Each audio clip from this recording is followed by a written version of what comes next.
So there was a video that came out today, at least I think it was, at least I saw it today, by a guy named Yes Mike Said It. I guess he's a firearms instructor. I'm not sure his full background, but he said some things about not being a good shooter because he placed poorly at a recent USPSA match. So real quick, before we get into discussion, I'm going to play that video. It's like 35 seconds long. I'm going to play it right now. USPSA practical score, 38%. Apparently I'm a bad shooter. Yeah. Do you know what that means?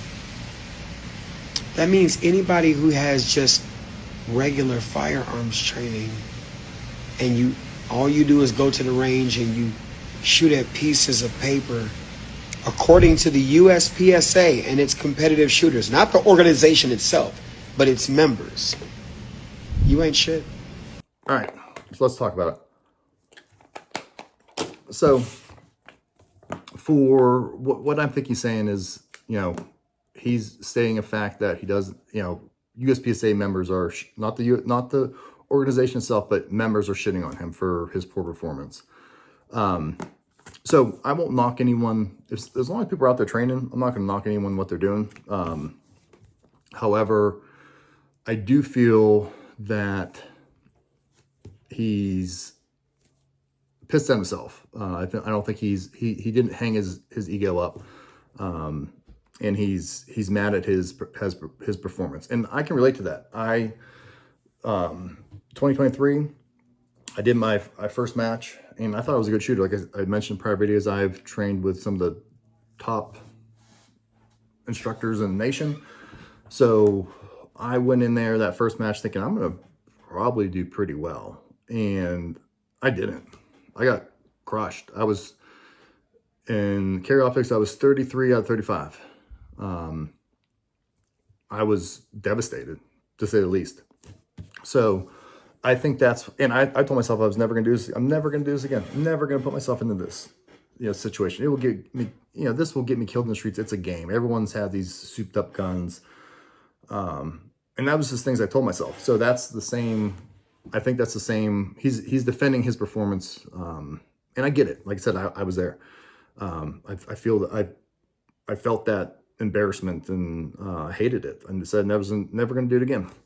But fast forward to 2024, end of 2024, I was in a Nick Young class with a buddy of mine who competes with me.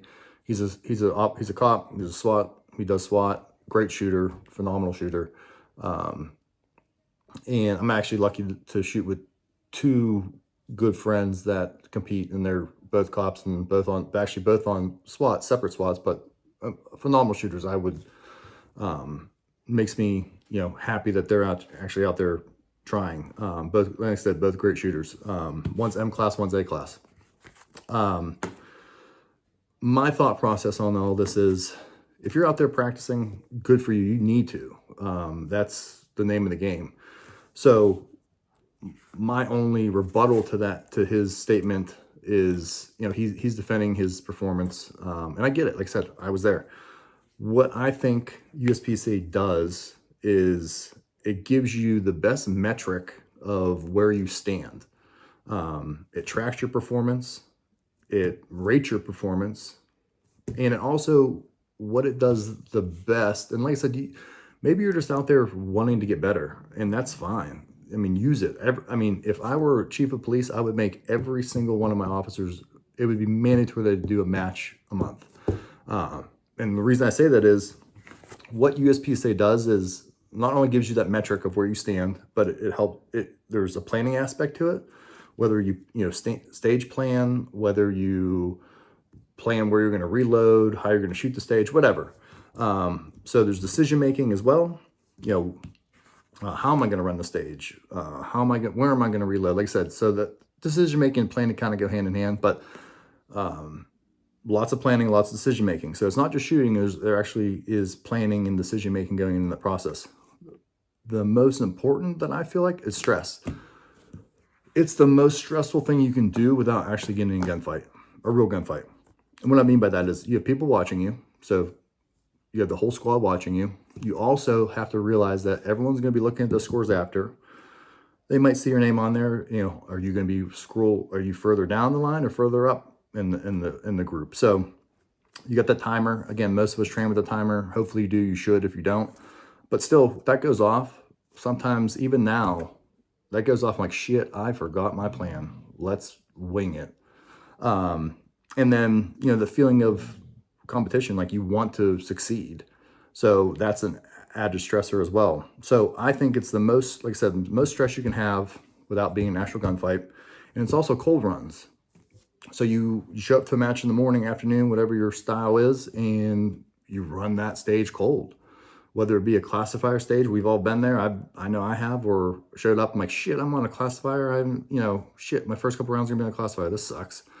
But that's real life. I mean, if things go down in Walmart or Giant Eagle, wherever you are, Target, and something pops off, you can go, hey, let me go over aisle 7 and shoot a couple rounds and make sure I'm adequate enough. No, your cold run is your cold run.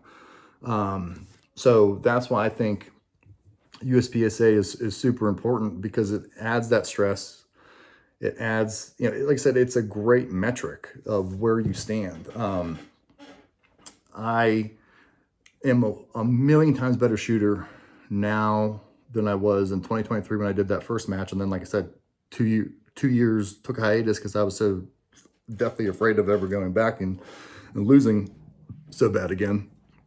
But it's going to do nothing but improve your skill set. Why not have an extra feather in your cap of, hey, I'm a good defensive shooter. You know, I can bullseye shoot, basically. I can do all those things. And again, not knocking anything like that, but why not have another feather in your cap? Like, I'm also a competitor. I'm shooting fast. I mean, fast is fast. I mean, that's the name of the game. If you're defending your family, your home, whatever, I want to be the fastest. I don't want to be slow and smooth. I want to be fast as shit, and I want to be accurate as shit. And there's nothing better to prepare you for that type of, those type of actions than USPSA. And it, like I said, it's, if you don't do matches, you don't really practice, you don't really do anything, you don't take classes, and something pops off, you're accountable for every round that leaves your gun. So if you, take a shot and you miss, where's that round going? Is it going over and hitting little Jimmy in aisle 6? That's on you. You got to live with that. You're going to go to jail, everything else. I mean, it's the same thing. I mean, if I shoot a mic in a match, I think of that, where would that round have gone? What did I do to do that? I mean, sometimes it just happens. And again, it is a match. It isn't real life. But am I running around target like I am in a stage if shit would pop off? No. But I know for a fact that I'm going to be faster than the average Joe that, walks in there with bad intentions. I know that for a fact. The whole reason I even train and do what I do is I want to be better with a pistol than someone is with a rifle. That's the name of the game, because most of the time, if there's an active shooter, they're going to have a rifle. I want to be better than that guy. I want to be better with a pistol than that guy is with a rifle. I want to win that fight. So why not have, like I said, extra feather in your cap, compete, get that stress. You learn so much in competing, whether it be transitions, movement, just indexing the gun fast. I mean, looking back at videos or just past knowing how I shot in the past, I was fast, but there's no way I'm nearly as, it's not even remotely close. I can index perfectly every single time. Might have a shit grip every once in a while. We all do. For the most part, 99.9% of the time, my indexing is light years ahead of what it was before. I mean, it's not even close. And that's the name of the game. I want to be fast as shit, and I want to be accurate as shit. And what's a better metric than USPSA? So that's where I stand behind all this. And again, I don't think you need to compete to be a good shooter. I think you have to compete in USPSA to be a great shooter. That's my thought process on all this. And like I said, his video, I think it's just more his ego talking, and he's upset of his performance. And we've all been there, especially anyone that's starting a match, their first match, it's terrible. Like I said, I was so embarrassed in 2023. I never wanted to do it again. But like I said, my buddy talked me into it. I did it. I'm so glad I did. I wish I would have done this shit when I was in my 20s. I'm going to be 41 at the end of this month. Am I as fast as I was then? No. But I'm glad I started when I did. I'm glad I started in 2025. And I'm a way better shooter. I'm a way more confident shooter. I'm a faster shooter. I'm a more accurate shooter. I'm a better decision maker, etc. So USPSA does nothing but improve your skills. And I mean, I don't think there's any reason not to do a match. If you're on the fence, put your ego aside, go to a match. People will help you. People aren't going to make fun of you or be mean to you or anything like that. And that's not, I didn't want people heckling me like, oh, that guy sucks. I mean, you got to do it. It is what it is. But so like I said, to end this video, if you want to be a great shooter, you have to do matches. If you want to be a good shooter, just continue going into the range yourself. But to master everything, you need to compete. So stay safe. Thanks, guys. Like and subscribe for more content.